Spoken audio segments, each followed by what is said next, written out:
Chapter 1. The Weeping Dream.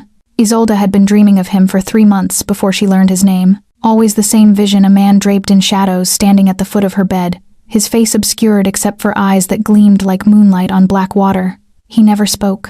He simply watched, his presence a weight against her chest, until the tears came. Only then would he step closer, one pale hand extending toward her face, as if to catch the salt-bright drops before they fell. Then she would wake, gasping, her pillow damp. The physicians called it night terrors, prescribed laudanum and rest. Her aunt called it hysteria, the lingering grief of an orphan who'd lost both parents to fever within a fortnight. But Isolde knew better. The figure in her dreams felt more real than the waking world, more solid than the London fog that crept through her window, more permanent than the black crepe that still hung in the parlor. She had begun to crave the dreams, to seek them. On this particular October night, Isolde stood before her bedroom mirror, in nothing but her nightgown, studying her reflection by candlelight. 22 years old, with auburn hair that fell in waves past her shoulders and eyes the color of storm clouds. Unremarkable, she'd always thought, yet in her dreams, the shadow man looked at her as though she were the only light in an endless darkness. "Come to me tonight," she whispered to her reflection, feeling foolish even as the words left her lips. "Please," the candle flame guttered. For a heartbeat, she thought she saw another figure in the mirror, tall, impossibly still, standing just behind her shoulder. But when she spun around, the room was empty. Isolde pressed trembling fingers to her throat, feeling her pulse hammer against her palm. The air had grown cold, her breath misting in the sudden chill. Slowly, she turned back to the mirror. Words had appeared in the condensation gathering on the glass, written by an invisible hand. "Why do you weep, Isolde?" Her knees nearly buckled. He knew her name. This phantom, this dream creature who had haunted her sleep for months, he knew her name. "I don't know," she breathed, answering the impossible question. "I don't know why I cry. I feel as though I'm mourning something I've never had, someone I've never met." The condensation shifted, new words forming. "You have met me, in every life, in every death." "That's impossible," Isolde said, but her voice lacked conviction. Deep in her marrow, in some place beyond reason, she felt the truth of it. "Who are you?" "I am the shadow that knows your tears. I am the darkness you've called to for 300 years. The candle died completely. Isolde stood frozen in perfect blackness, her heart a wild bird beating against the cage of her ribs. Then she felt it, the unmistakable presence of another body in the room, not touching her, but close. So close she could feel the unnatural cold radiating from his form. "Show yourself," she whispered. "Are you certain?" The voice came from directly behind her, low and ancient, with an accent she couldn't place. It wrapped around her like velvet and thorns. "What you see cannot be unseen. What you learn cannot be unlearned." Isolde's hands clenched in the fabric of her nightgown. Every instinct screamed at her to run, to call for help, to flee this presence that defied all natural law. But a deeper instinct, older, stranger, kept her rooted in place. "Show yourself," she repeated, stronger this time, a breath of cold air against the nape of her neck. Then, "Close your eyes." She obeyed. The temperature in the room plummeted. Isolde felt movement in the darkness, a rustle of fabric, the whisper of footsteps that made no sound. Then warmth bloomed in front of her, as though someone had lit every candle in the room at once. "Open them." Isolde's eyes fluttered open, and the world tilted. He stood before the mirror, finally visible, finally real. Tall and lean, dressed in black that seemed to drink in the candlelight rather than reflect it. His hair fell past his shoulders in waves of ink-dark silk. His face was beautiful in the way of Renaissance paintings, all sharp cheekbones and full lips, ageless and otherworldly.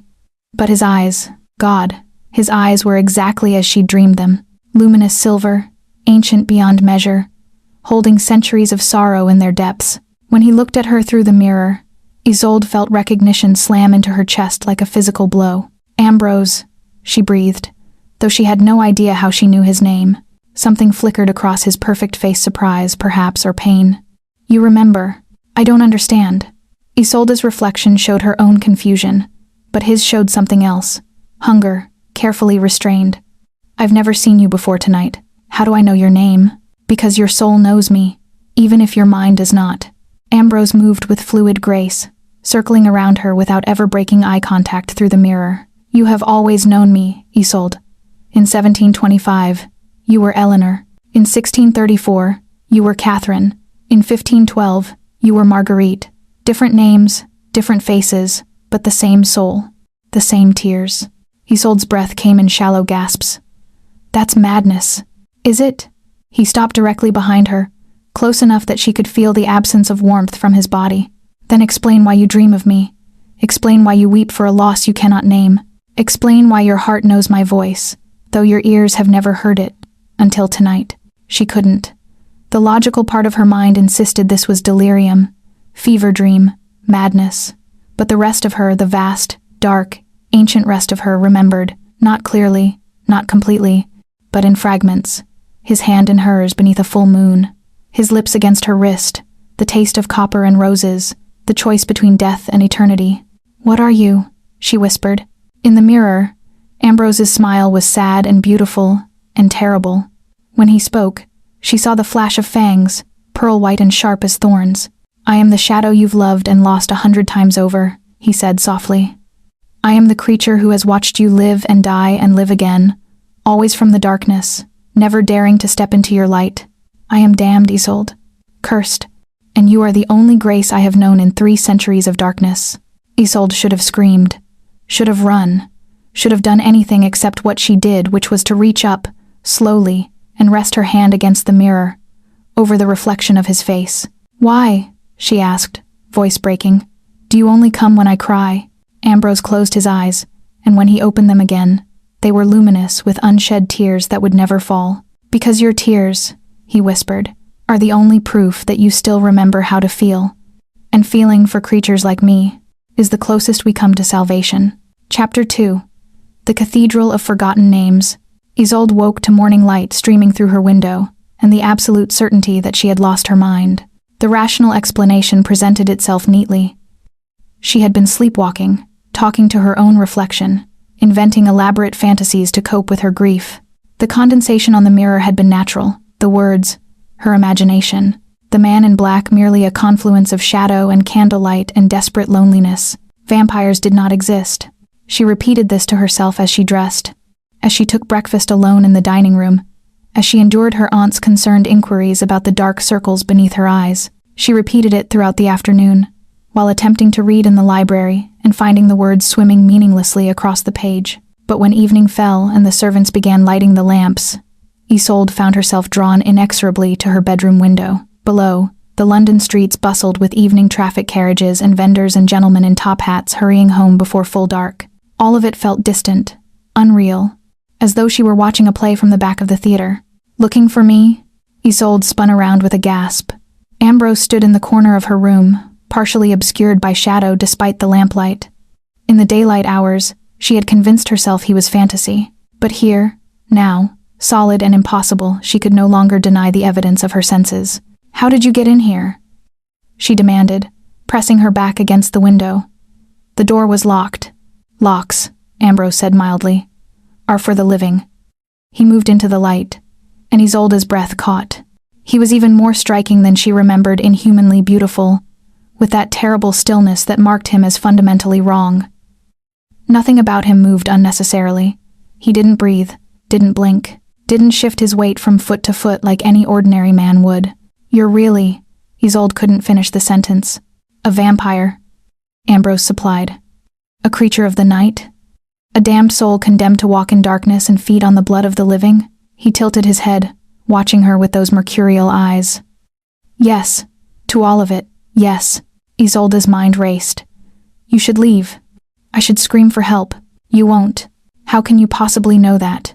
Because, Ambrose said softly, moving closer with that preternatural grace.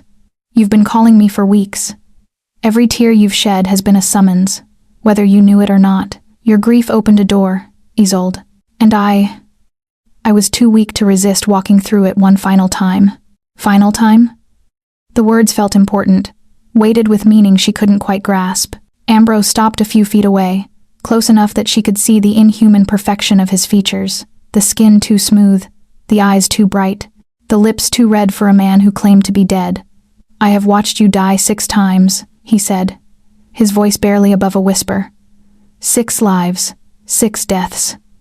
And each time, I swore I would not seek you out again, that I would let you live without my shadow falling across your days. But then you begin to remember in dreams, in moments of déjà vu, in tears you cannot explain, and I am drawn back like a moth to a flame that has already burned me to ash." Isolde pressed her palm flat against her chest, feeling her heart's frantic rhythm. "If what you say is true, if I've lived before, what happened? How did I die?" Pain flickered across Ambrose's face, raw and ancient.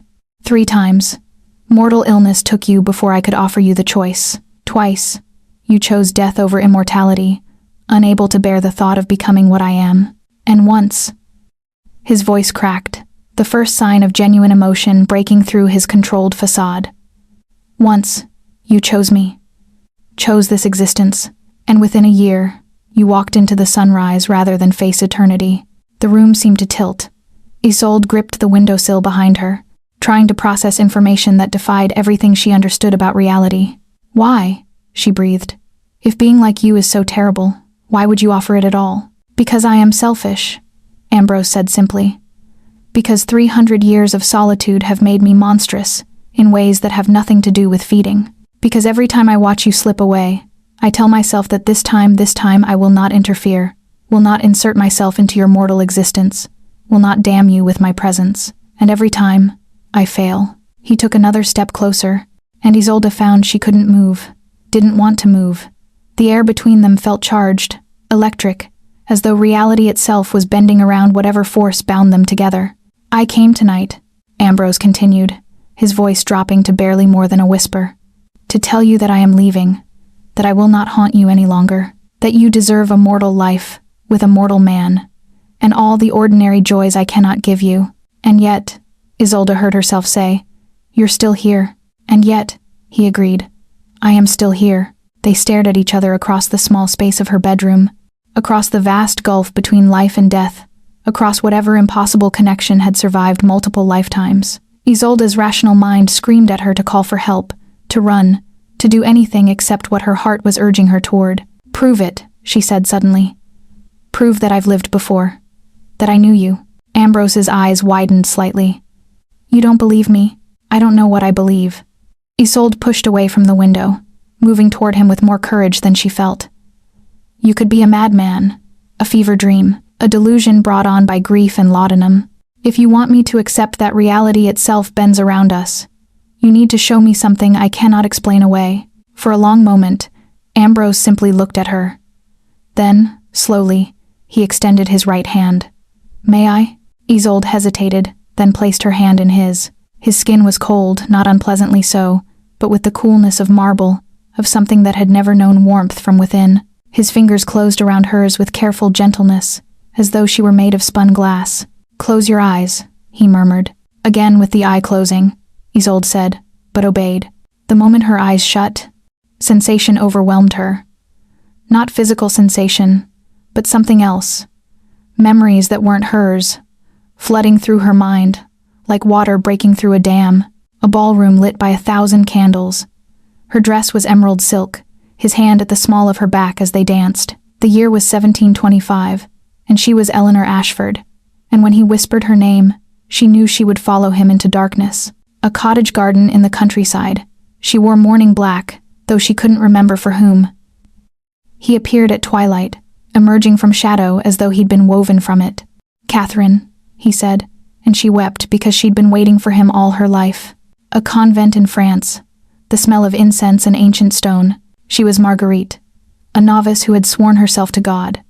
And when she found him wounded in the chapel, arrows piercing his chest, his body refusing to die, she had hidden him in the crypts and brought him blood in sacred chalices stolen from the altar. Isolde gasped and pulled her hand away, staggering backward. The visions receded, leaving her trembling and breathless. "What was that?" "Blood memory," Ambrose said quietly. "When our souls touch, the barrier between your lives grows thin. You remember, for just a moment, what you've been, who you've loved." "This is impossible," Isolde whispered, but her voice lacked conviction. She could still feel the phantom sensation of those other lives, other loves, other versions of herself who had looked at this creature of darkness and seen not a monster, but something precious. "Yes," Ambrose agreed, "impossible, and yet here we stand." Isolde looked up at him. This beautiful, terrible, impossible man who claimed to have loved her across centuries. "What do you want from me?" "Nothing," he said, and the sorrow in his voice was bottomless. "I want nothing from you except the chance to see you live this life fully, without my shadow darkening it. I came tonight to say goodbye, Isolde, to release you from a curse you never asked for. And if—" Isolde said slowly, her heart hammering, "I don't want to be released." Ambrose went utterly still, that inhuman stillness that marked him as other. "Don't," he whispered. "Don't say what you're thinking of saying." "Why not?" "Because I am not strong enough to refuse you. Because if you ask me to stay, I will. And if I stay—" His voice broke. "If I stay, Isolde, I will damn you, again." Isolde stepped forward, closing the distance between them. She raised her hand to his face, half expecting it to pass through him like smoke. But he was solid, cool, real beneath her palm. "Maybe," she said softly. "Some of us are meant to be damned." Ambrose caught her wrist, his grip gentle but unyielding. "You don't know what you're saying. Then teach me," Isolde challenged. "Show me your world. Let me remember fully, and then, when I understand the cost, I'll make my choice." "You'll choose death," Ambrose said flatly. "You always do." "Perhaps." Isolde smiled, sad and strange. "Or perhaps this time will be different." Chapter 3. The Midnight Covenant. Ambrose did not answer immediately. Instead, he released Isolde's wrist and moved to her window, staring out at the fog-shrouded streets of London with the stillness of a statue. Watching him, Isolde was struck by how separate he seemed from the living world, as though he existed slightly out of phase with reality, a shadow that had learned to walk in 3 dimensions. "There is a place," he said finally, his voice distant, "where the old laws still hold. A cathedral that stands between the mortal world and the realm of my kind. If you wish to understand what I am, what I truly am, beyond the romantic notions of Gothic novels and penny dreadfuls, I can take you there." Isolde's pulse quickened. "When?" "Now. Tonight." Ambrose turned to face her, his eyes luminous in the lamplight. "But understand, Isolde. Once you cross that threshold, you cannot pretend ignorance. You will see vampires as they truly are. Not the refined aristocrats who haunt opera houses and ballrooms, but the older ones, the ones who have forgotten how to be human." Every rational thought in Isolde's mind screamed at her to refuse. Instead, she found herself asking, "Will I be safe? With me?" "Always." The absoluteness of his answer sent a shiver down her spine. "I may be damned, but I am not without power among my kind. No creature of the night would dare harm one under my protection." "Why?" Isolde asked. "What makes you different?" Ambrose's smile was sharp and bitter. "Because I am older than most of them can conceive. Because I was made vampire in an age when we were still considered demigods, not monsters. Because I have walked this earth for 8 centuries, and in that time, I have become very, very good at killing those who displease me." The casual way he spoke of killing should have terrified her. Perhaps it did, in some distant part of her mind. But the larger part, the part that remembered dancing with him in candlelit ballrooms, hiding him in convent crypts, felt only a dark thrill at the danger he represented. 8 centuries, she breathed. "You've been alive for 800 years? Alive is not the word I would use." Ambrose crossed the room to stand before her. "But yes, I was born in 1223, in what is now the south of France. I was turned at 26, and I have not aged a day since." Isolde did the mathematics in her head. "That makes you over 600 years old. 602, to be precise." He paused, studying her face. "Does that frighten you? Knowing the vast gulf of time that separates us?" "It should," Isolde admitted. "But somehow it doesn't. It explains why your eyes look so old, like you've seen empires rise and fall." "I have," Ambrose said simply. "I have watched the world transform beyond recognition. I have seen the Black Death sweep across Europe, watched Constantinople fall, witnessed the birth of nations and the death of gods. And through it all, through every century of blood and darkness, I have carried the memory of you, of all your iterations. You are the one constant in an existence of endless change." The weight of such devotion should have crushed her. Instead, Isolde felt something inside her chest unfurl like wings. "Show me," she said. "Take me to your world." Ambrose's expression flickered between hope and despair. Then, decision made, he offered her his hand. You'll need a cloak. Where we're going, the cold is unnatural. 10 minutes later, Isolde stood in the alley behind her aunt's townhouse, wrapped in her heaviest cloak and feeling the first tendrils of genuine fear. The fog was thick enough to taste, and the gaslight from the street barely penetrated the darkness. Ambrose stood beside her, a deeper shadow among shadows. I'm going to carry you, he said. It's faster. Carry me where? The cathedral can't be far. It isn't located in London, geographically speaking. Ambrose turned to face her, and in the darkness, his eyes seemed to glow. It exists in the spaces between, the shadows. If we were to walk there through ordinary streets, it would take us 3 days, but I can take us through the paths that only creatures of night can walk. It will be disorienting. How disorienting? You may want to close your eyes. I'm beginning to think you just enjoy telling me to close my eyes, Isolde said, but her attempt at humor felt hollow. Ambrose smiled, the first real smile she'd seen from him, beautiful and heartbreaking. Perhaps I do.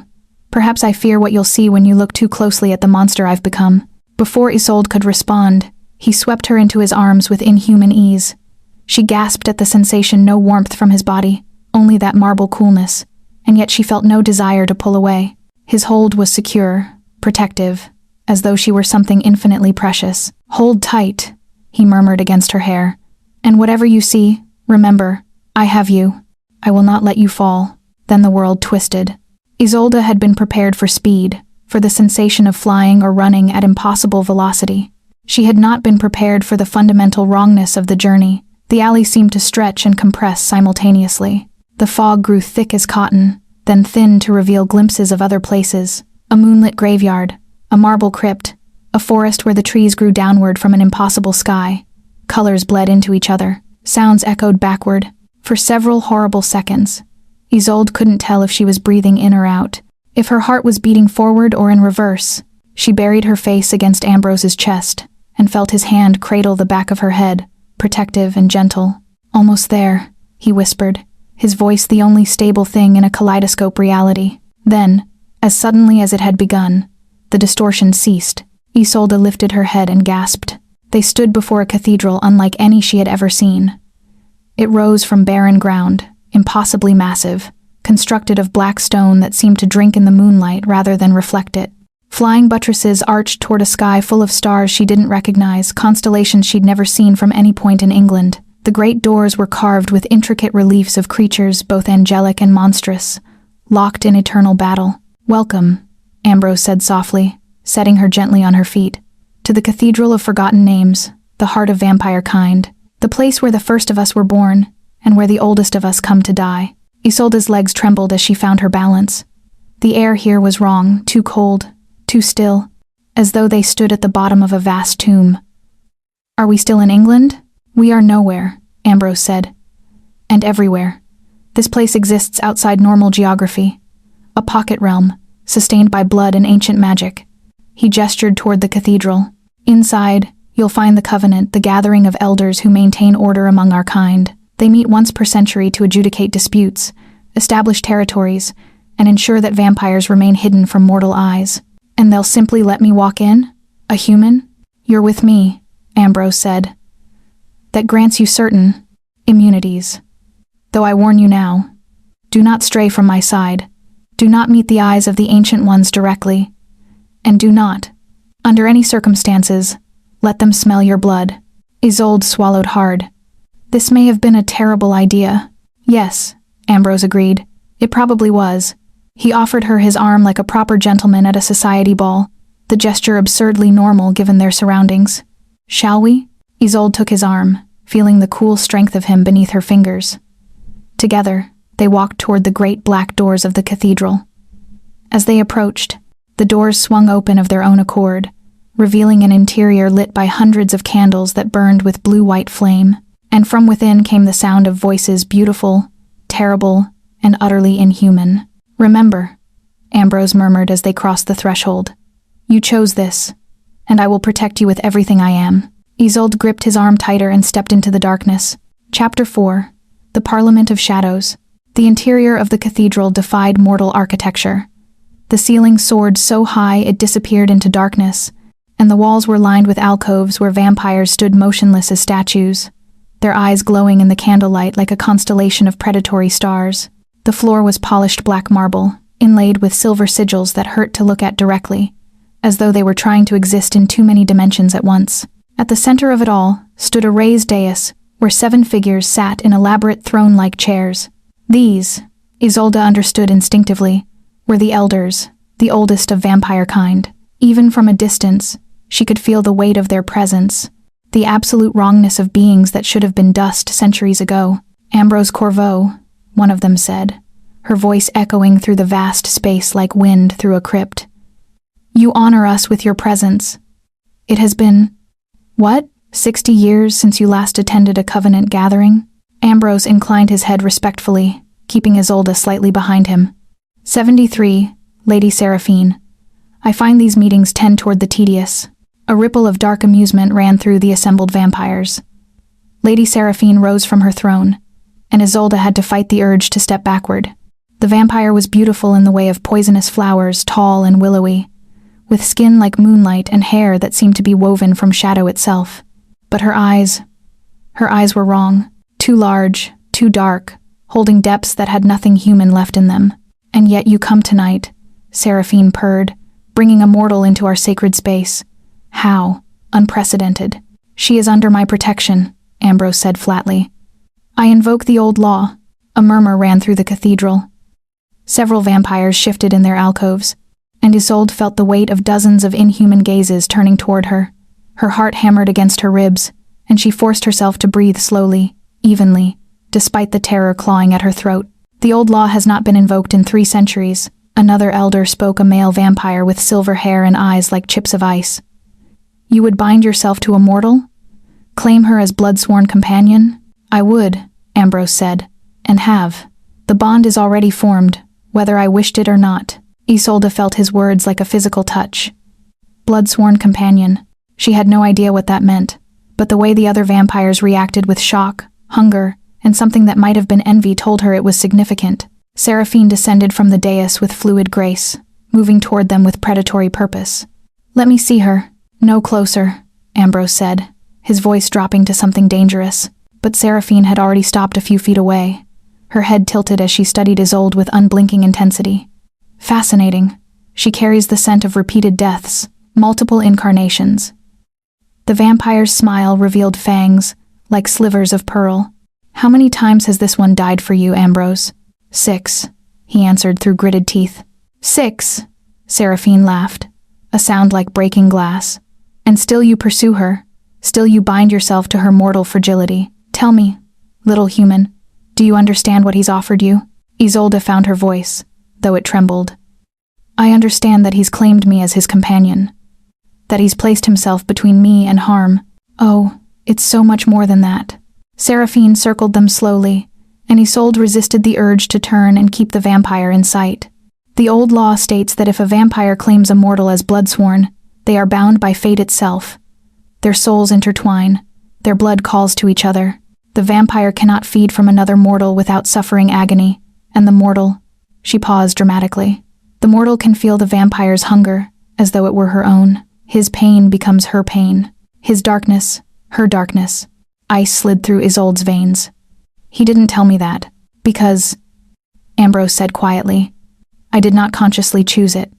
The bond formed on its own, over multiple lifetimes. I've been fighting against it for centuries.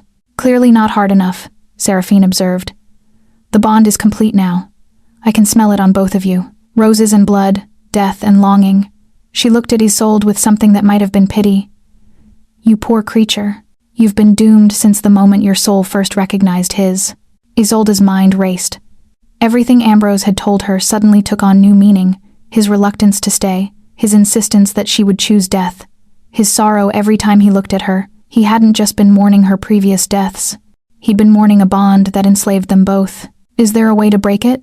She asked. The cathedral fell silent. Even the other vampires in their alcoves seemed to lean forward, hungry for the answer. Only one, the silver-haired elder said. True death. For one, or both of you. No, Ambrose said sharply. That's not why I brought her here. I simply wanted her to understand. Understand what? Isolde turned to face him, anger rising through her fear. That you've trapped me? That every tear I've shed, every dream I've had, was because you've bound me to you across centuries without my consent. Pain lanced across Ambrose's perfect features. It wasn't intentional. Isolde, you have to believe me. Do I? Isolde heard her voice rising but couldn't stop it. You speak of choice, of wanting me to live freely, but you've already stolen my freedom. I'm feeling your emotions right now, aren't I? This crushing sorrow, this desperate hunger that's yours, not mine. Ambrose flinched as though she'd struck him. Yes. How long? Isolde demanded. How long have I been feeling your feelings? Dreaming your dreams? Since you were born, he whispered. The bond awakens when you do. That's why you've always felt wrong in your own skin. Why you weep without knowing why. Why you've dreamed of me even as a child. He stepped closer, his eyes pleading. I tried to shield you from it. I stayed away for years at a time. But the bond is merciless. It draws us together whether we will it or not.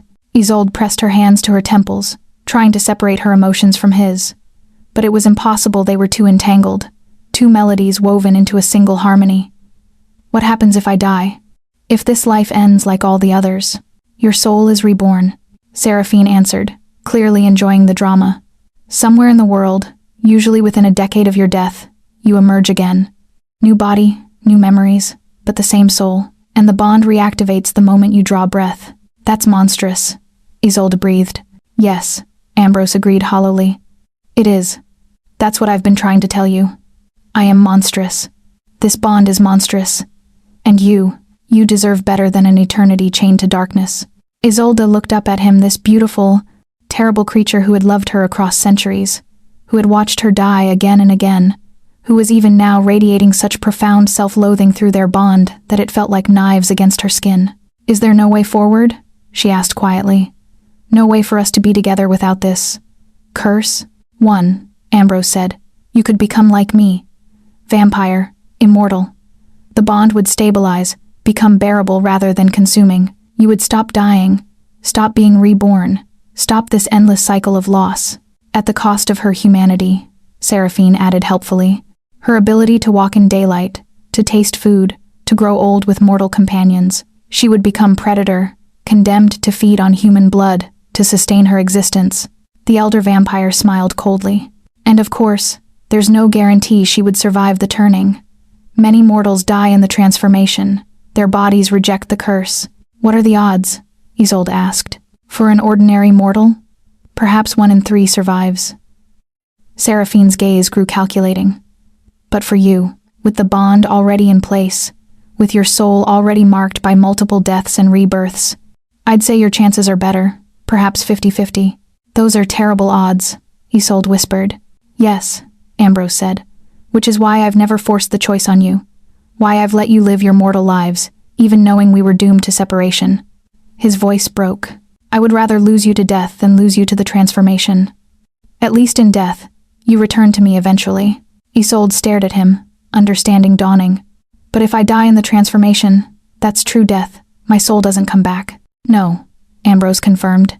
It doesn't. The weight of it crushed down on her, the impossible choice, the bond that had already stolen her freedom, the love that had somehow survived across centuries despite its poisonous nature. She should hate him, should rage at him for the trap she'd been born into. But when she reached through the bond, feeling his emotions as clearly as her own, all she found was love. Desperate, devoted, self-sacrificing love that had endured longer than some civilizations. I need time, she said finally. Time to think, to feel, to understand what this bond truly means. Ambrose nodded, relief and sorrow warring in his expression.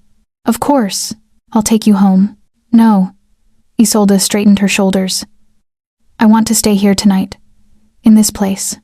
I want to see more of your world before I decide anything. A collective intake of breath from the assembled vampires. Seraphine's eyebrows rose. Bold. For a mortal. What makes you think we'll allow it?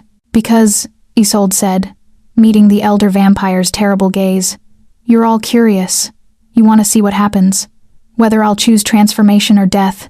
Whether this bond will finally destroy us both. She smiled without humor. I'm entertainment. And from what I understand about immortals, entertainment is a precious commodity. Seraphine laughed, a genuine sound of delight. Oh, I like this one, Ambrose. She has spine. Very well, mortal. You may stay. But remember, step outside Ambrose's protection, and you become fair game." "I understand." Ambrose's hand found hers, cold and steady. "Then stay close to me. And welcome, Isolde, to the long night of vampire kind." Chapter 5. Blood and Memory.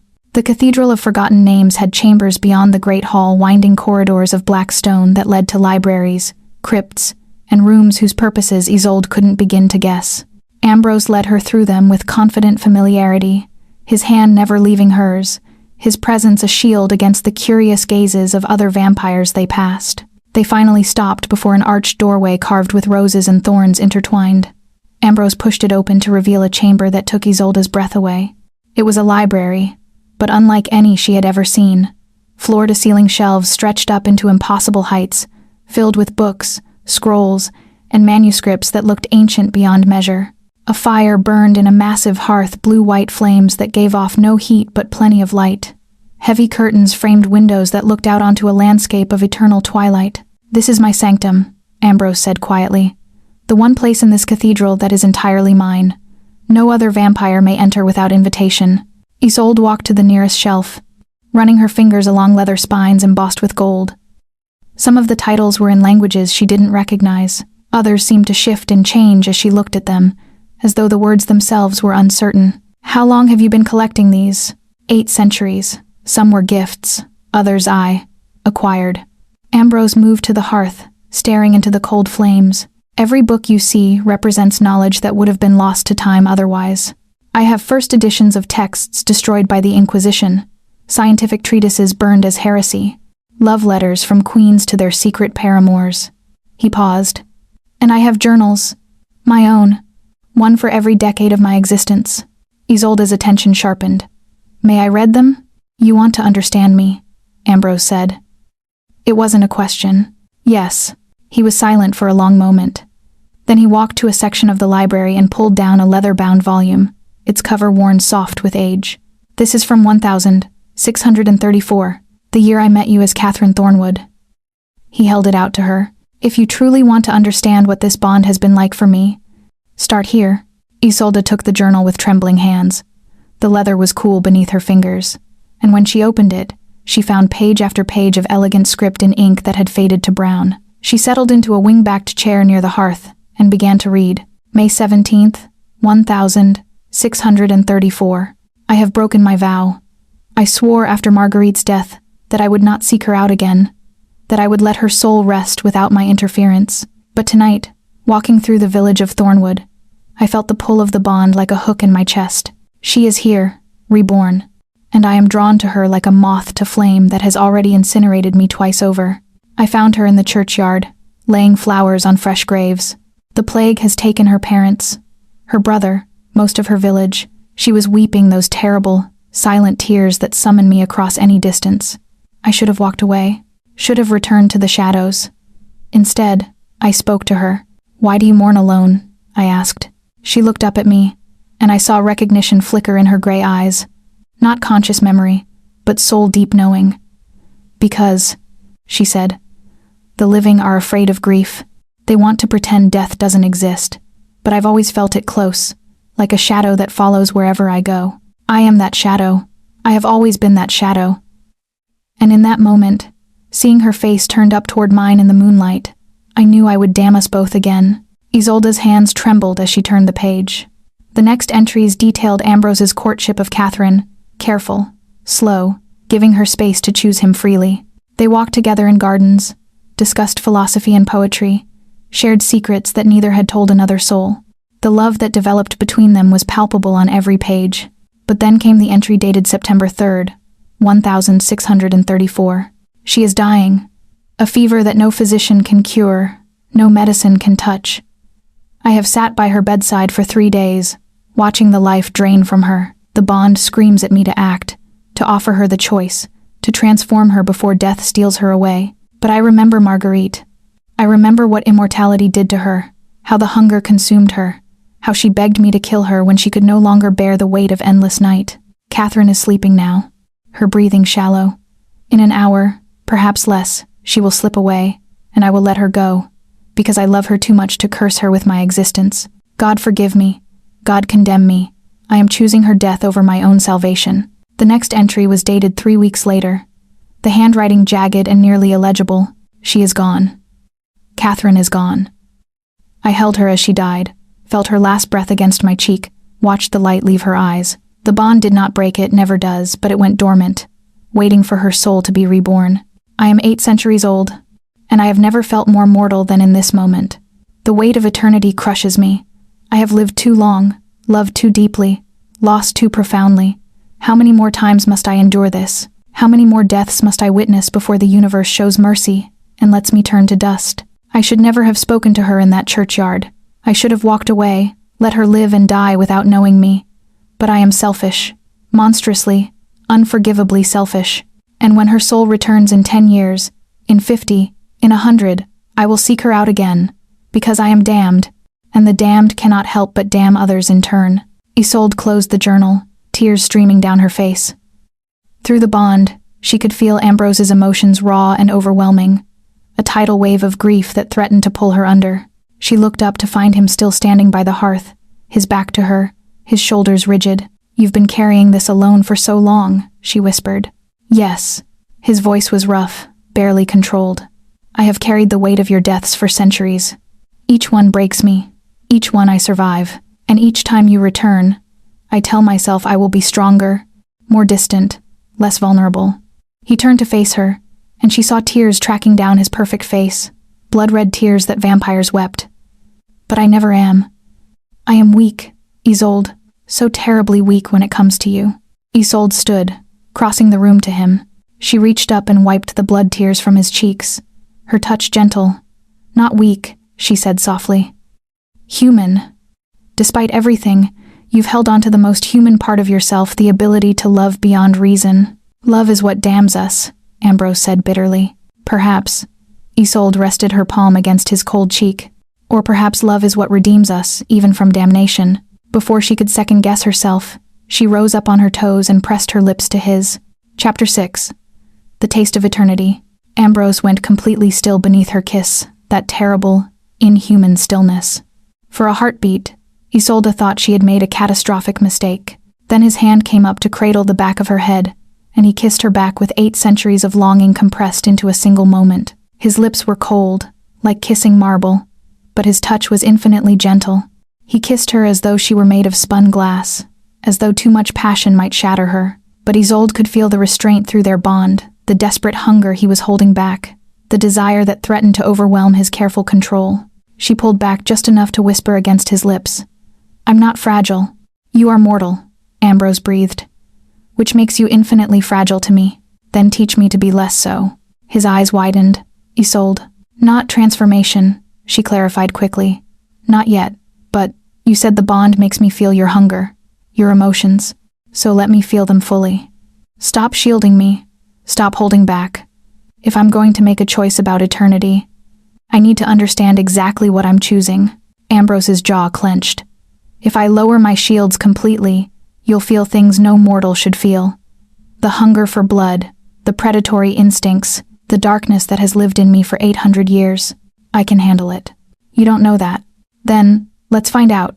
Isolde traced her fingers along his jaw, feeling the smooth coldness of his skin. "You've been protecting me from the full truth of what you are, but I'm asking you to stop. Show me everything, Ambrose. The monster and the man."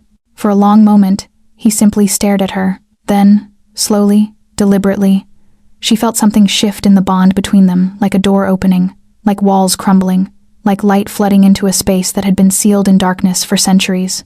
And then it hit her. Hunger. Not the ordinary hunger of missing a meal, but something vast and consuming, an emptiness that went down to the core of his being. It was physical and spiritual at once. The need for blood, yes, but also the need for warmth, for life, for connection to the mortal world he'd left behind. Beneath the hunger came loneliness so profound it stole her breath. 8 centuries of watching the world change, of losing everyone he'd ever cared for, of walking through history as an observer rather than a participant. The isolation was suffocating, and beneath even that, woven through everything, love. For her, for every version of her he'd known and lost. Love so intense it bordered on madness, so desperate it had survived across ages. Isolde gasped, and would have staggered, But Ambrose caught her, his arms a band of cold steel around her waist. "Too much," he said urgently. "I'm shielding you again." "No." Isolde gripped his shoulders. "Don't. I need to feel this. I need to understand. You're shaking. Because it's overwhelming. Not because I can't bear it." She forced herself to breathe, to process the torrent of emotion flooding through the bond. "Is this what you feel every moment of every day?" "Yes." Ambrose's voice was rough with shame. "This is the reality of what I am. Not the elegant monster from Gothic novels, but a creature defined by emptiness and need. I am hunger given form, loneliness made flesh." Isolde pressed her forehead against his chest, feeling the absence of a heartbeat beneath his ribs. Through the bond, she could sense other things now, the hypersensitivity of his hearing, cataloging every sound in the cathedral, the way he perceived her scent, not just as perfume but as complex chemical information about her health, her emotions, her blood type, the constant awareness of every living thing within his considerable radius. It was utterly alien, utterly inhuman, and yet, threading through all of it like a golden ribbon, was his awareness of her. She was the center of his world, the sun around which his darkness orbited. Every thought circled back to her. Every sensation was filtered through his concern for her well-being. Even his hunger, that terrible, consuming hunger, was tempered by his refusal to ever take from her what she didn't freely offer. "I understand now," Isolde whispered. "Why you keep leaving. Why you think you're damning me. You're not just offering me immortality, you're offering me this existence. This constant, gnawing hunger." "Yes." Ambrose's arms tightened around her. "And it doesn't lessen with time. If anything, it grows stronger. The older I become, the more separate from humanity I feel. In another few centuries, I'll be like the elders, barely remembering what it meant to be human at all." Isolde pulled back to look up at him. "But the bond changes that, doesn't it? It keeps you tethered to humanity through me." Something flickered in his eyes, hope, perhaps, or recognition. "Yes, when you're alive, when we're together, I feel more human than I have in centuries. Your mortality reminds me of what I was. Your emotions temper my darkness." His voice dropped to barely a whisper. "You save me, Isolde, every lifetime, even if it ultimately destroys us both." "What if it didn't have to destroy us?" Isolde asked. "What if we found a way to make this work, not through transformation, but through acceptance?" "I don't understand. You've been fighting the bond for centuries, trying to protect me from it. But what if we stopped fighting? What if we accepted that we're bound, for better or worse, and simply lived within that reality?" She cupped his face in her hands. "You don't have to transform me. You don't have to make me immortal. Just let me live this life with you, however long it lasts." Ambrose's eyes closed, and fresh blood tears slipped down his cheeks.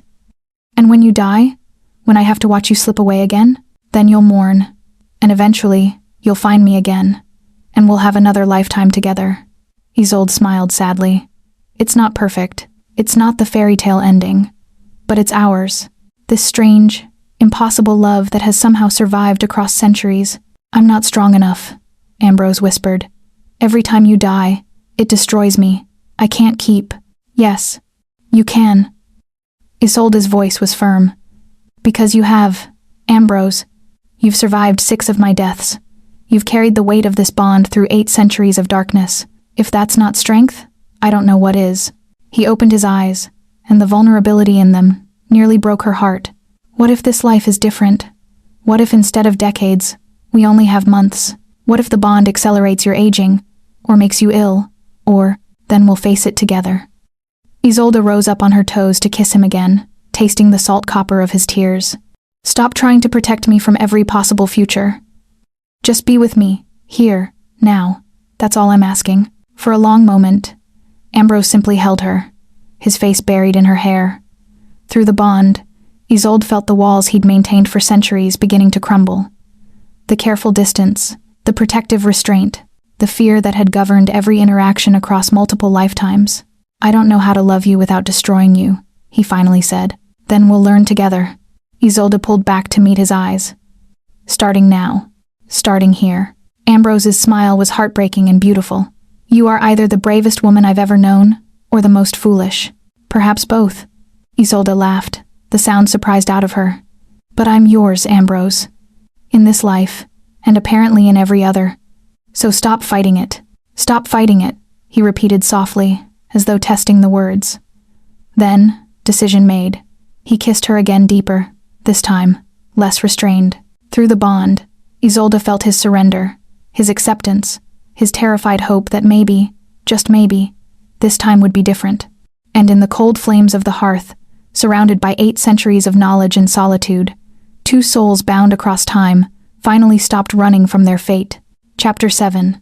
The Covenant Challenged. The peaceful interlude in Ambrose's sanctum shattered 3 hours later, when the cathedral bells began to toll a deep, resonant sound that seemed to vibrate through Isolde's very bones. Ambrose pulled away from where they'd been sitting together by the hearth, his expression instantly alert. "The Covenant is convening," he said. "An emergency session. Why would... They're going to challenge our bond." Ambrose was already moving toward the door, his movements sharp with tension. "I should have anticipated this. The moment we arrived together, the moment I invoked the old law. What will they do? Test us." He paused in the doorway, looking back at her with grim determination. "The elders have the right to examine any bond they consider questionable. They'll want to verify it's genuine, not a manipulation or a violation of covenant law." Isolde's heart hammered. "How do they test it?" "I don't know. The process hasn't been invoked in my lifetime." Ambrose returned to her side, taking her hand. "But Isolde, listen to me carefully. No matter what they ask you, no matter what they show you, remember that I love you, that everything I've done has been to protect you, even when it meant losing you. You're frightening me. Good. Be frightened. Be cautious. But don't let them separate us. Understand? Stay by my side, and I can shield you from the worst of it." They walked through the winding corridors back to the great hall, where the assembled vampires had increased in number. Dozens of them now lined the walls, their eyes glowing in the candlelight, their attention fixed on the dais where the 7 elders waited. Lady Seraphine stood at the center, her expression unreadable. "Ambrose Corveau, Isolde Hartley, you stand accused of bond manipulation." "Accused by whom?" Ambrose's voice was cold, dangerous. "By me." A vampire stepped forward from the crowd, male, with copper-colored hair and eyes like molten gold. He was beautiful in the way all vampires seemed to be, but there was cruelty in the curve of his mouth. "I claim that this bond is false, that the mortal has been coerced through blood magic or compulsion." Ambrose went very still. "Lucienne, I should have known." "You know this vampire?" Isolde whispered. "Unfortunately." Ambrose's jaw clenched. "Lucienne was made around the same time I was. We've been rivals for centuries. He's challenged me before on various grounds, always hoping to diminish my standing among the elders." Lucienne smiled, showing fangs. "I challenge nothing falsely. Look at her, Ambrose. A mortal woman, barely past girlhood, claimed by one of the oldest among us. What power does she possess to warrant such devotion?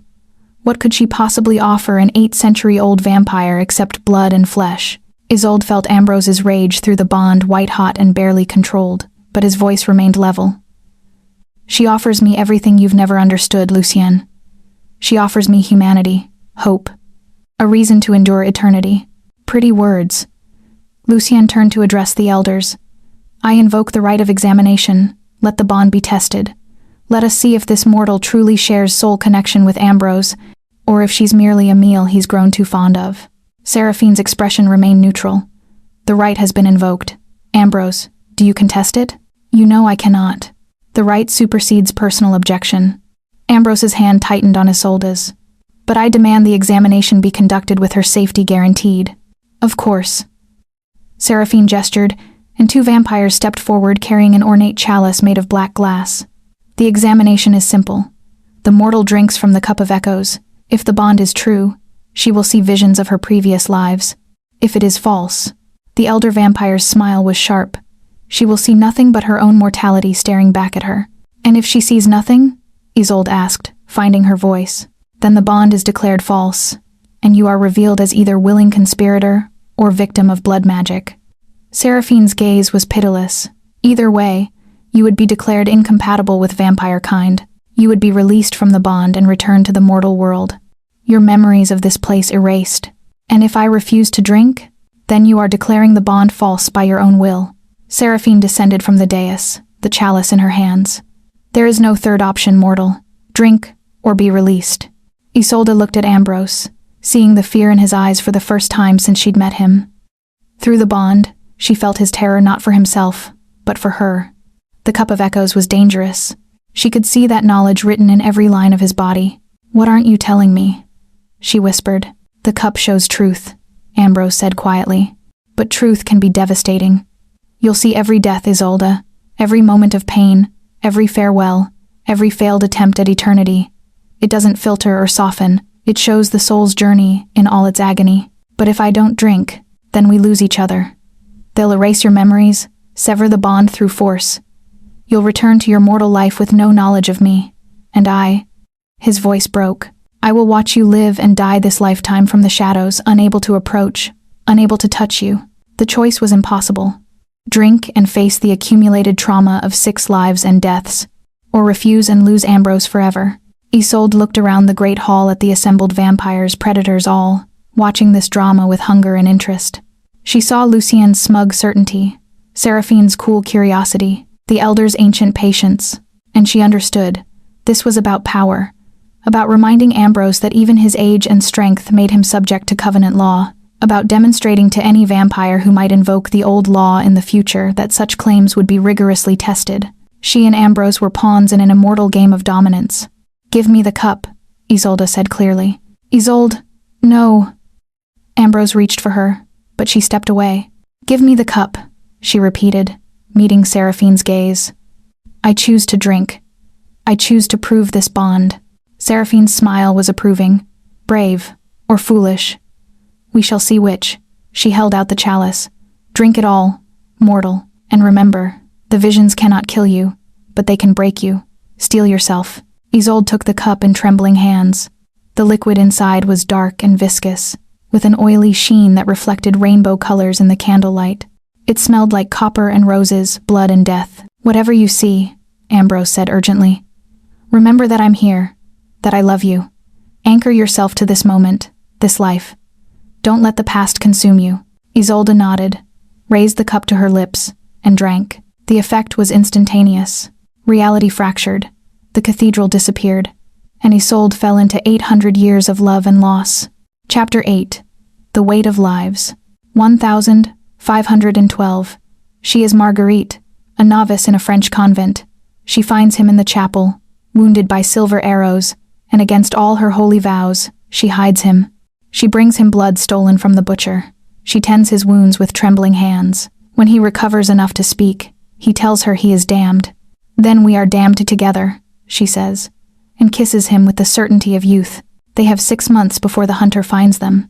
6 months of stolen moments in the crypts, of whispered confessions in darkness, of growing love that defies every law of God and man. When Ambrose offers her immortality, she accepts without hesitation.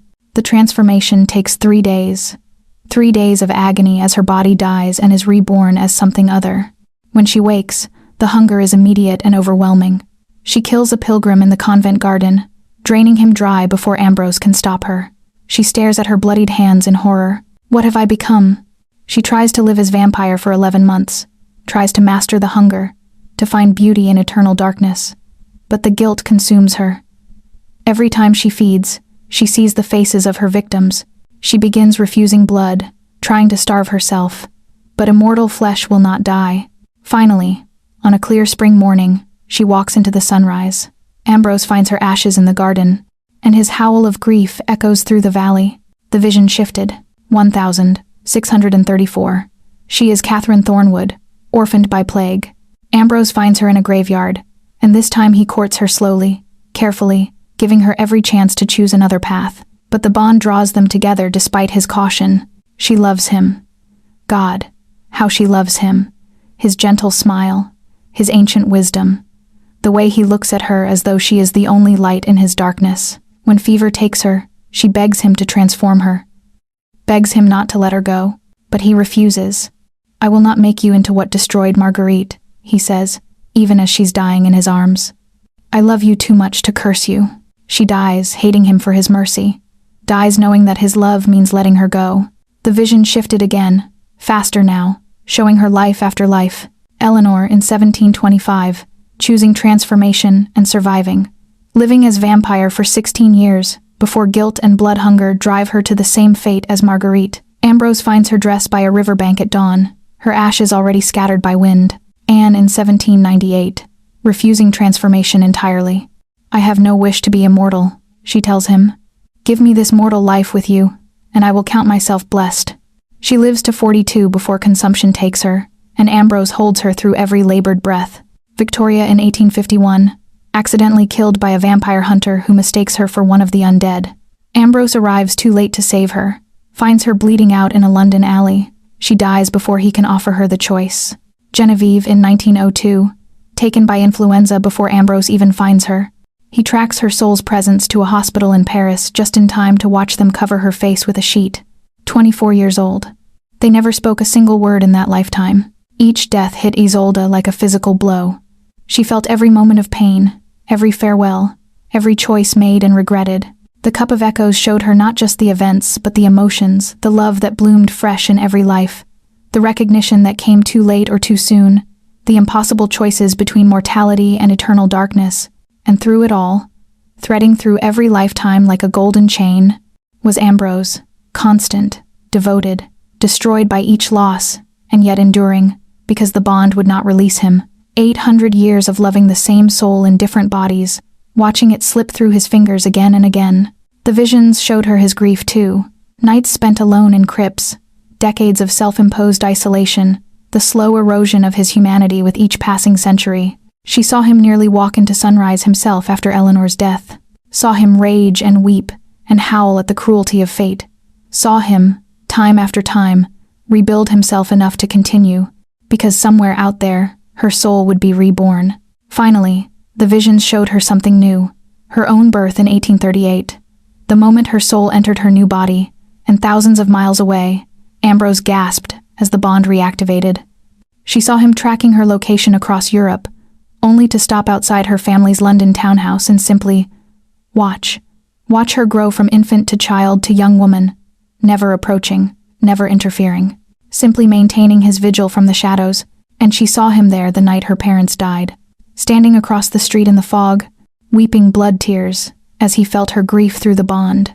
She saw him follow her to the cemetery, month after month, watching as she laid flowers on their graves. She saw the moment he finally couldn't resist anymore, the night he stepped from shadow to speak to her for the first time in this life. "Why do you mourn alone?" he'd asked. The same question he'd asked Catherine, the same opening he'd used to re-enter her life.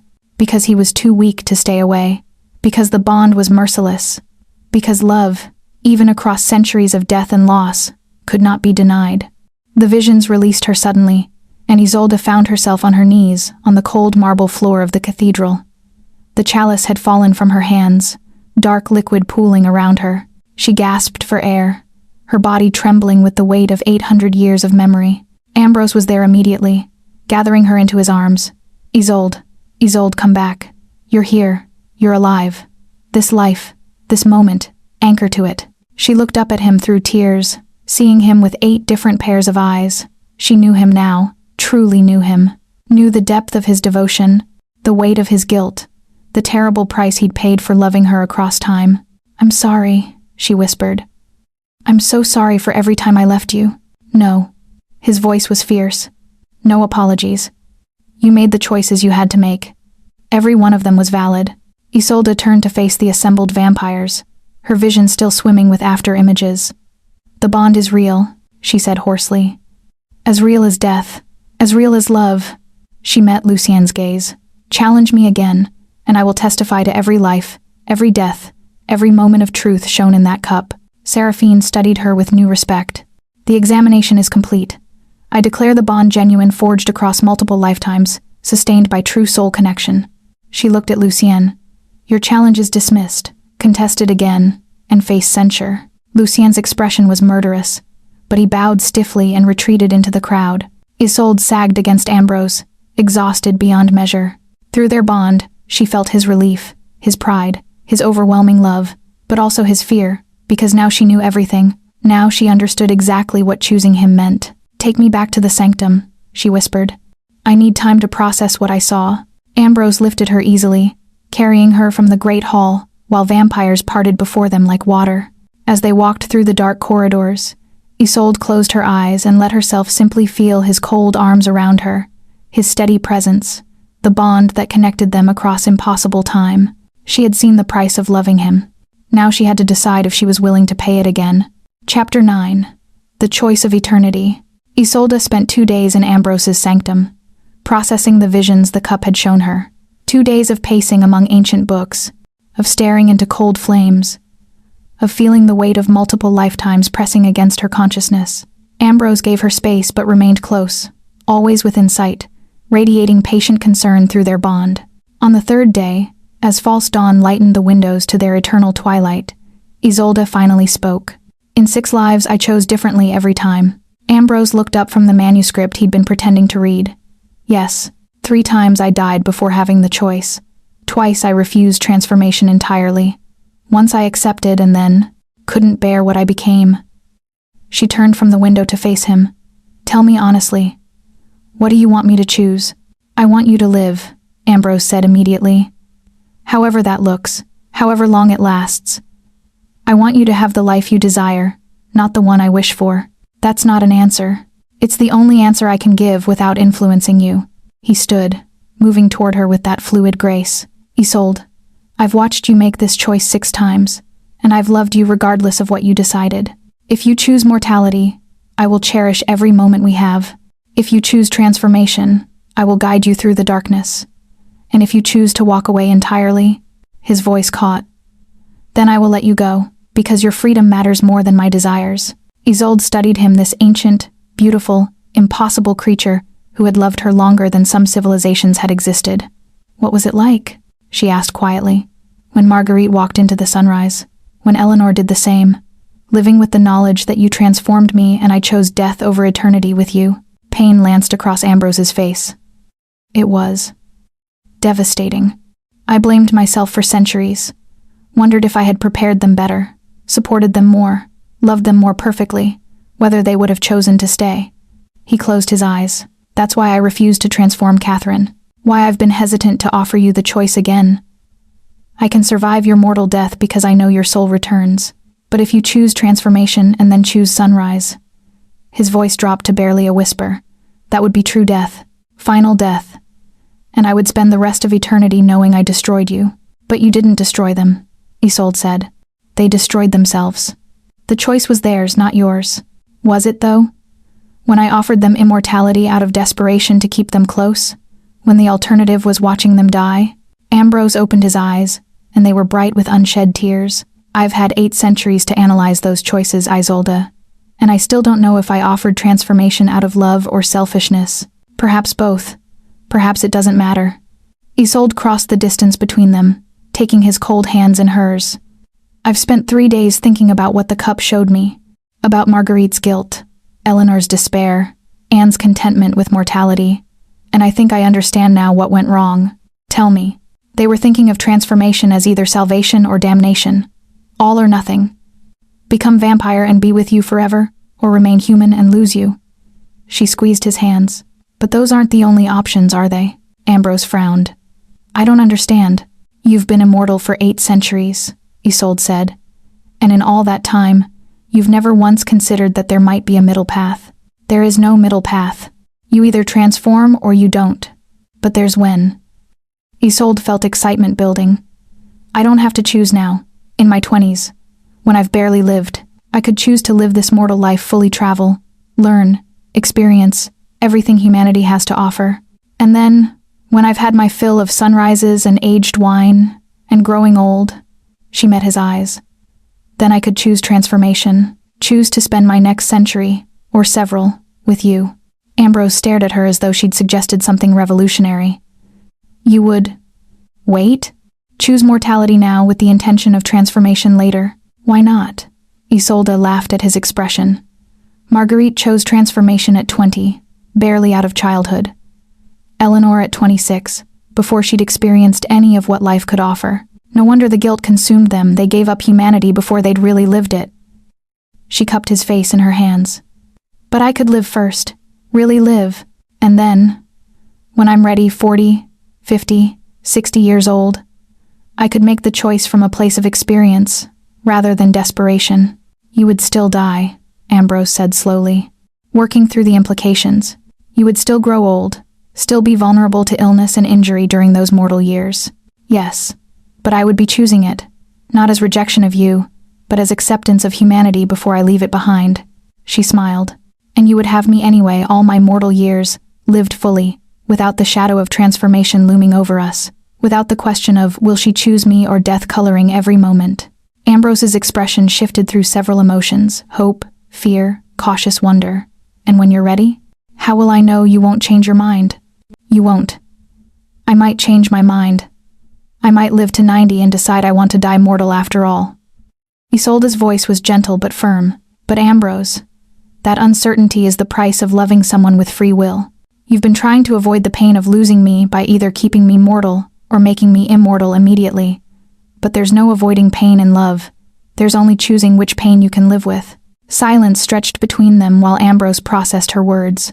Through the bond, Isolde felt the careful way he was examining the idea from all angles, testing it for flaws, trying to find the hidden trap. Finally, he spoke. You're suggesting we have a mortal marriage, a mortal life together.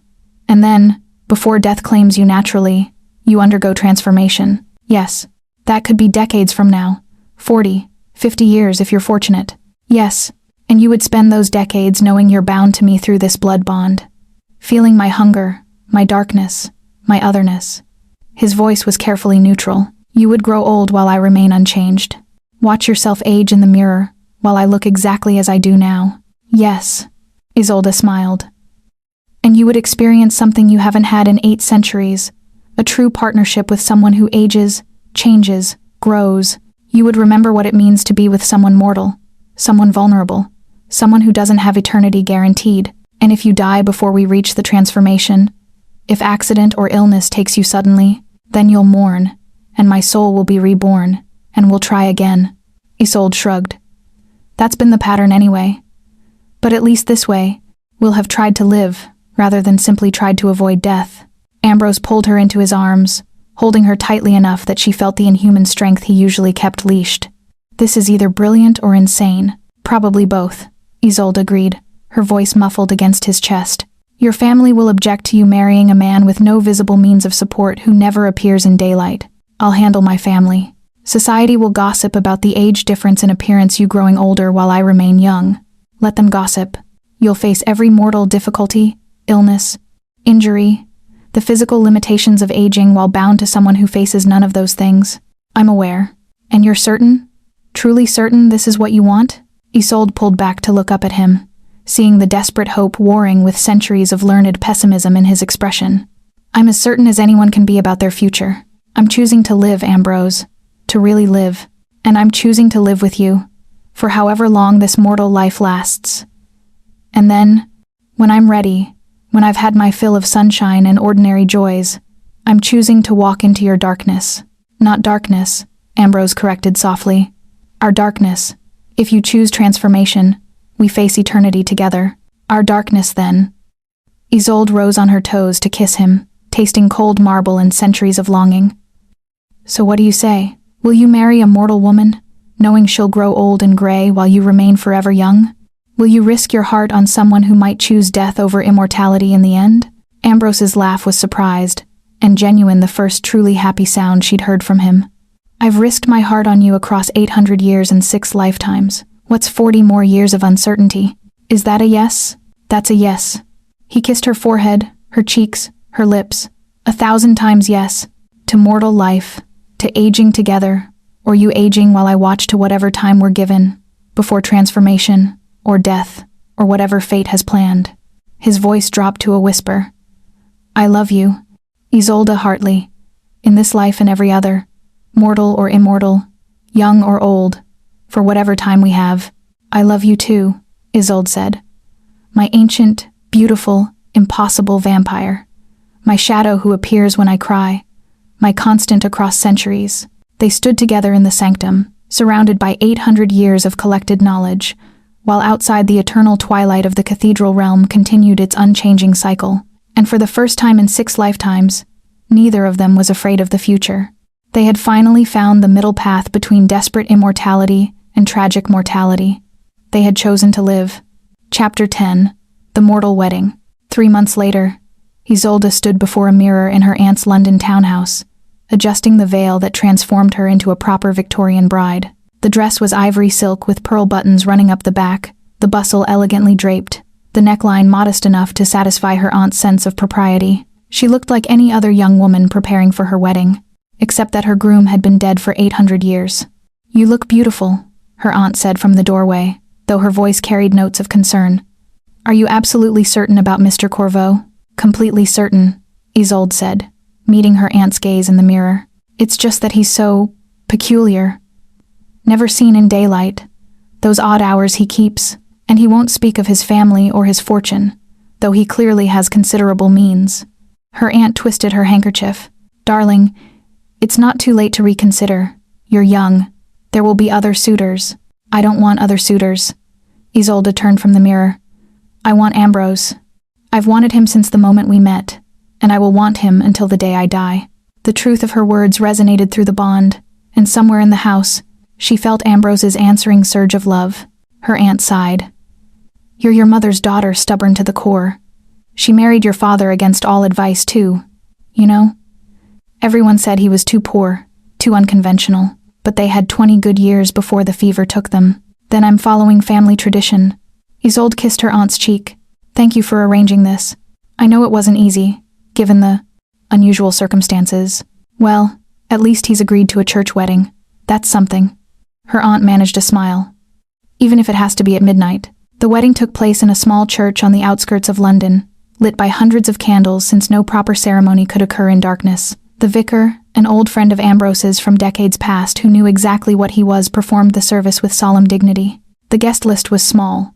Isolde's aunt and a few family friends on one side, and on the other, a handful of vampires who had traveled from the cathedral to witness this unprecedented event. Lady Seraphine sat in the front pew, her expression unreadable. Lucien had come too, though his presence radiated disapproval. And scattered throughout the church were older vampires, some Isolde recognized from the cathedral, others who were new to her, all watching with various degrees of curiosity and concern. This was, after all, historical. A vampire of Ambrose's age formally wedding a mortal woman, with full knowledge of what she was choosing. It hadn't been done in centuries. When Ambrose appeared at the altar, Isolde's breath caught. He wore black, naturally, but cut in perfect Victorian style. His dark hair was tied back, revealing the sharp beauty of his features, and when he saw her coming down the aisle, his eyes, those ancient, silver eyes, filled with tears that would never fall. Through the bond, Isolde felt his overwhelming emotion: joy, fear, hope, love. 800 years of longing crystallizing into this single moment. A mortal wedding in a candlelit church, surrounded by the living and the undead. She reached the altar and took his cold hand in hers. "Dearly beloved," the vicar began, "we are gathered here tonight." The ceremony was traditional in every way except the timing and the groom's complete lack of pulse. Isolde spoke her vows clearly, meaning every word. Ambrose's voice was steady but thick with emotion, as he pledged himself to her, until death or beyond, in this life and whatever comes after. When the vicar pronounced them married, Ambrose kissed her with careful tenderness, mindful of the mortal witnesses. But through the bond, Isolde felt the depth of his passion, his relief, his desperate gratitude that she had chosen this path. The reception was held in the church hall, though many of the vampires departed before it began, unable to maintain their composure around so much mortal blood and beating hearts in a celebratory setting. Lady Seraphine was one of the few who stayed, approaching the newlyweds with a glass of wine that Isolde suspected was not entirely wine. "Congratulations," the elder vampire said. "You've chosen an interesting path." "Thank you," Isolde replied. "I think," Seraphine's smile was sharp, "I give it 15 years before you're begging for transformation. The bond will intensify as you age. You'll feel his hunger more acutely, his otherness more pronounced. The gulf between mortal and immortal will grow harder to bear." "Perhaps," Isolde said. "Or perhaps we'll find ways to bridge that gulf." "You're optimistic." "I like that." Seraphine turned to Ambrose. "I hope you know what you're doing." "I rarely do," Ambrose admitted, "but I'm willing to try anyway." "Then I wish you luck, both of you." Seraphine raised her glass in toast. "To the mortal and the immortal, may you beat the odds." She drifted away, leaving Isolde and Ambrose alone in the crowd of celebrating mortals. Isolde's aunt was telling anyone who would listen about her niece's mysterious but clearly wealthy new husband. The few mortal friends in attendance chatted happily, oblivious to the undead witnesses who had observed the ceremony. "Are you happy?" Ambrose asked softly. Isolde looked up at him, her husband now, in the eyes of God and mortal law, if not quite in the understanding of ordinary society. "Yes. Are you?" "More than I have any right to be." He brought her hand to his lips, kissing her knuckles. "Thank you for choosing this. For choosing me. Thank you for letting me choose at all." Isolde squeezed his hand. "Most of the vampires looked horrified by our arrangement. They were. Marriage is considered archaic among our kind, a mortal convention we've long since abandoned." Ambrose smiled. "But I wanted to give you this, a proper wedding, a proper beginning. Something to remember when—" He stopped himself. "When I'm old and gray and you still look like this," Isolde finished. "I know. I've thought about it. All of it, the difficulties, the strangeness, the way people will talk as I age, and you don't." She met his eyes. "I'm choosing it anyway. I know you are. That's what terrifies me." But his smile was genuine, warm despite his cold flesh. "Come, let's slip away before your aunt insists on yet another toast." They left the reception quietly, climbing into the carriage Ambrose had hired for the occasion.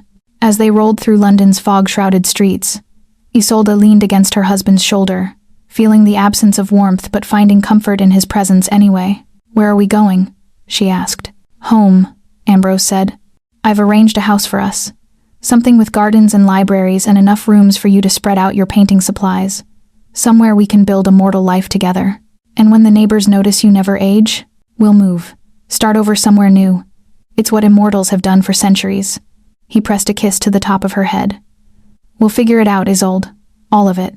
Together." Isolde closed her eyes, feeling the gentle rock of the carriage, the cold comfort of Ambrose's embrace, the steady pulse of their bond. Somewhere in the distance, church bells tolled midnight, the hour when her mortal life with an immortal husband truly began. And she was ready for it. All of it. The challenges and the joy, the ordinary and the extraordinary, the mortal years before whatever came after. She had married her shadow. Now they would learn to walk in twilight together. Chapter 11. Twilight Years. 27 years passed. 27 years of living in the spaces between day and night. Isolde grew from a young bride of 22 to a woman of 49.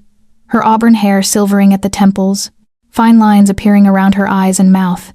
Ambrose remained exactly as he had been, eternally 26, frozen in the moment of his transformation 8 centuries past. They moved 3 times during those years. First from London to the countryside, when neighbors began commenting on Mr. Corvo's remarkably youthful appearance. Then to Scotland, to a manor house overlooking the sea. And finally to a cottage in Ireland, where the fog was thick enough to hide many secrets, and the locals were too polite to ask intrusive questions. Isolde painted. She filled sketchbooks with watercolor landscapes and oil portraits, capturing the twilight world they inhabited. She also wrote poetry and essays about love that transcended mortality, though she never published them. What could she say that wouldn't expose the impossible truth of her marriage? Ambrose taught her things no mortal tutor could. He spoke a dozen ancient languages, played instruments that had been forgotten centuries ago, and shared stories of historical events he'd witnessed firsthand. He read to her every evening by the fire novels and philosophy and poetry in languages dead and living. But more than anything, they simply lived. Quiet evenings, comfortable silences, the ordinary intimacy of long marriage, made extraordinary by the fact that only one of them was aging. The bond between them had deepened over the years. Exactly as Seraphine predicted, Isolde could feel Ambrose's presence, even when they were miles apart. She knew when he fed always from willing donors, never killing, maintaining the control he'd perfected over centuries. She felt his moments of doubt, when he wondered if she would still choose transformation when the time came. And he felt her small mortal pains, the ache in her joints on cold mornings, the gradual dimming of her vision, the way her body was slowly, inexorably aging toward death. On the evening of their 27th anniversary, Isolde stood before their bedroom mirror, studying her reflection. Her face had gained character with age laugh lines, worry lines, the weathering of a life fully lived. Her body was softer now, marked by time in ways that Ambrose's would never be. "Do you regret it?" Ambrose asked from the doorway, as though reading her thoughts. Isolde smiled at his reflection. "Aging? No. These years have been exactly what I needed. I've lived, Ambrose, really lived. I've seen seasons change, watched gardens grow, experienced the full arc of mortal existence. She turned to face him. But I'm ready now. Something flickered in his expression: hope, fear, painful vulnerability. Ready for what? For the next part. For transformation. Isolde crossed the room to him. I've had 49 years of humanity. I've painted and written and gardened and loved and aged. I've had enough sunrises, enough mortal time. She took his hands. I want to spend the next century with you. Maybe several. I want to see what the world looks like through immortal eyes. Ambrose's grip tightened on her hands. Are you certain? Truly certain? There's no going back from this, Isolde. Once you transform, I know. I've known for years. I've been waiting until I was ready emotionally, spiritually, in every way that matters. She smiled. I'm ready now. As ready as anyone can be to die and be reborn. The transformation could kill you. Your age makes it more dangerous the older the body, the harder it is for the curse to take hold. I know that too. Isolde cupped his face in her lined hands. But if I wait much longer, my body will be too old entirely. It's now or never, Ambrose. And I choose now. For a long moment, he simply stared at her. Then he pulled her into his arms, holding her with the desperate tenderness of 800 years of loss. I love you, he whispered against her graying hair. I love you so much it terrifies me. Then prove it, Isolde said. Give me forever. The transformation took place in their bedroom. As midnight struck, Ambrose had prepared everything: heavy curtains blocking out any potential sunlight, provisions for the 3 days of change, safeguards in case she became violent during the process. He'd done this twice before with Marguerite and Eleanor, and both times had ended in tragedy. If at any point you want me to stop, he said, positioning himself on the bed beside her. If you feel it's too much, I won't stop, Isolde interrupted. See this through, Ambrose. No matter what happens, no matter what I say when the pain hits, promise me. I promise. He brought her wrist to his lips, kissing the pulse point where her blood beat strong and mortal. This will hurt. More than anything you've ever felt. Your body has to die before it can be reborn. I know, Isolde smiled up at him. I'm not afraid. You should be, perhaps. But I'm not. Ambrose closed his eyes, then opened them again, and they were fully inhuman now. Predatory. The monster he usually kept carefully leashed. Last chance to change your mind. Never. His fangs pierced her wrist, and Isolde gasped at the sensation, not quite pain, not quite pleasure, but something overwhelming that encompassed both. She felt her blood flowing into him, felt the pull of it, felt the connection between them amplify through the bond until it was almost unbearable. Then Ambrose bit his own wrist and pressed the bleeding wound to her lips. Drink. The taste of vampire blood was like nothing else. Copper and roses and something ancient. Something that spoke directly to the most primitive part of her brain. It burned going down, spreading through her veins like liquid fire. More, Ambrose commanded, and Isolde drank deeper. The transformation began before he even pulled his wrist away.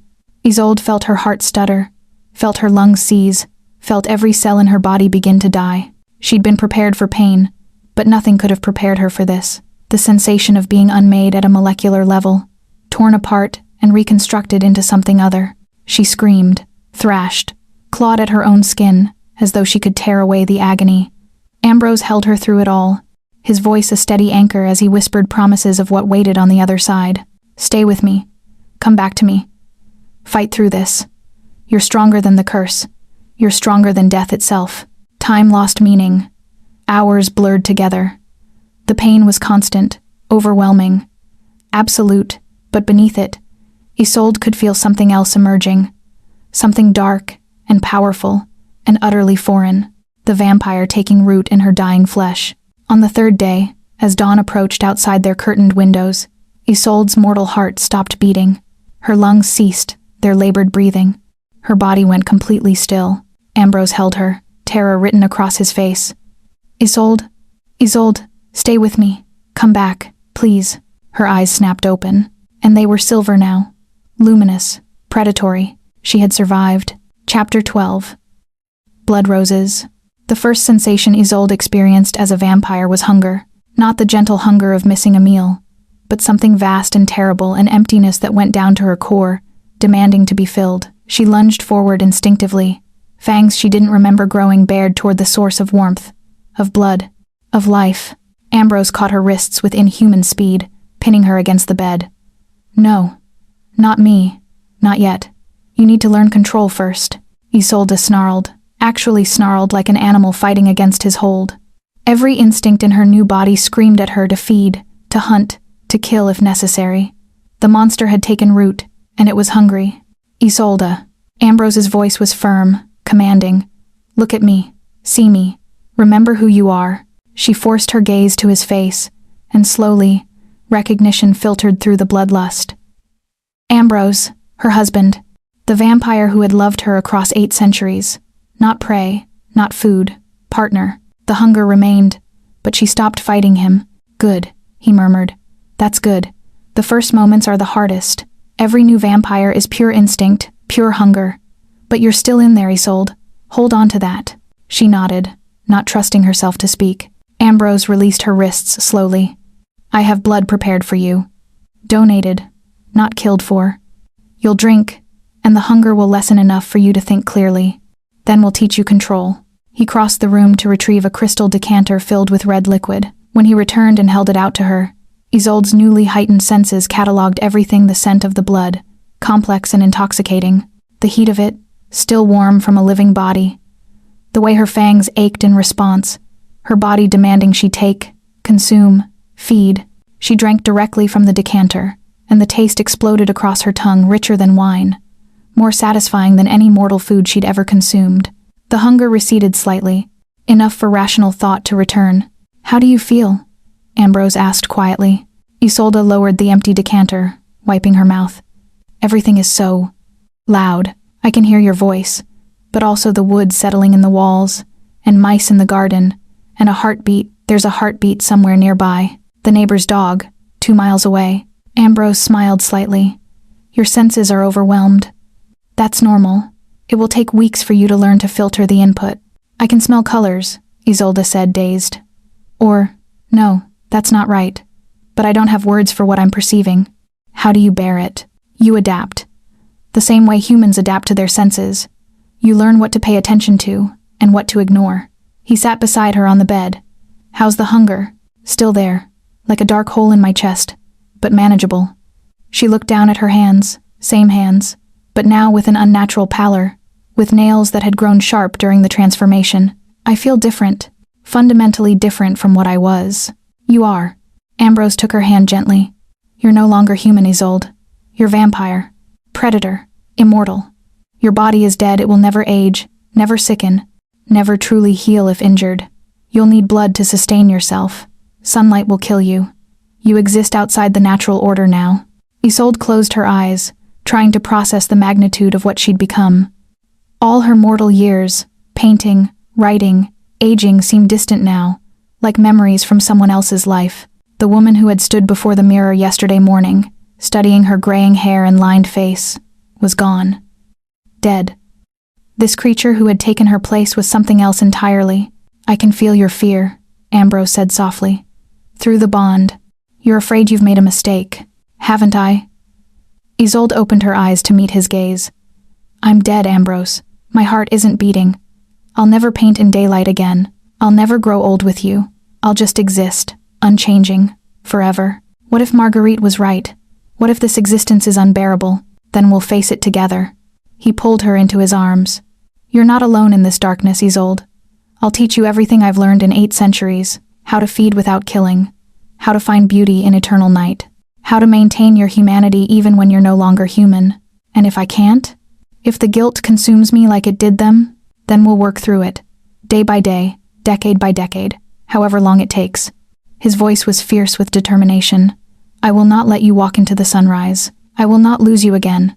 Not when we finally have forever. Isolde felt his conviction through the bond, solid as bedrock. He meant every word. He would fight for her, for them, for the eternity they'd finally claimed. Teach me, she said. Teach me how to be this thing I've become. The lessons began immediately. Ambrose taught her to focus her hearing, to filter out the cacophony of enhanced senses. He taught her to move with vampire speed, to blur from place to place faster than mortal eyes could track. He taught her to hunt not humans, but animals, showing her how to take only what she needed, how to leave the creature alive and healing. And most importantly, He taught her to control the hunger, to recognize when it was driving her behavior, and how to master it rather than being mastered by it. Days passed, then weeks. Slowly, Isolde adapted to her new existence. The overwhelming sensory input became manageable. The constant hunger faded to a dull ache that could be satisfied with regular feeding. The feeling of wrongness of being a corpse walking lessened as she learned to inhabit her new body with confidence.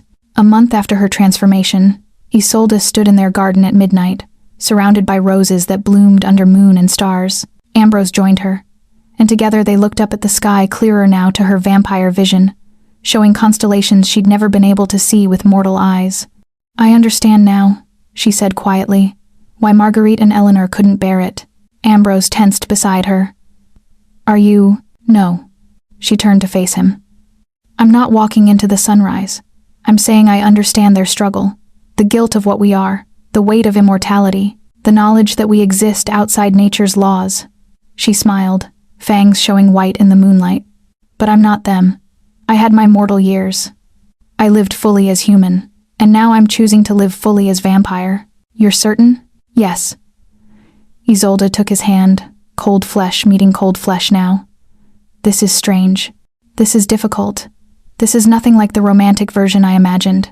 But it's ours, Ambrose, our darkness, our eternity, and I choose it." Relief and joy flooded through the bond so powerfully it almost brought her to her knees. Ambrose pulled her into his arms, holding her with the desperate tenderness of 8 centuries of loss finally ending. "Thank you," he whispered against her hair. "Thank you for choosing this, for choosing me, for choosing us." "Thank you for waiting," Isolde replied, "for letting me live before I died, for giving me the time to make this choice freely."